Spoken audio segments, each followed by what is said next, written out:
देखो, मैं असल में कौन हूँ ये जानना चाहता हूँ, और ये सब करते वक्त मेरे साथ सिर्फ और सिर्फ तुम्हें चाहता हूँ। चलो फौरन चलते हैं ना आमिर। तुम और मैं सब कुछ नई तरह से शुरू करते हैं, दोबारा से।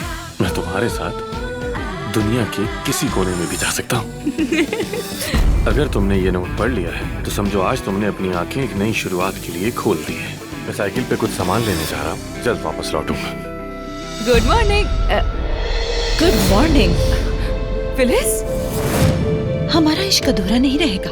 नीचे दिए गए पते पर तुम्हारा इंतजार करें। अगर पुलिस को खबर दी तो एफसून को दोबारा कभी नहीं देख पाओगे। मानूर, एक मिनट रुको, हम कहाँ जा रहे हैं? फिलिस एफसून को अगवा करके ले गए।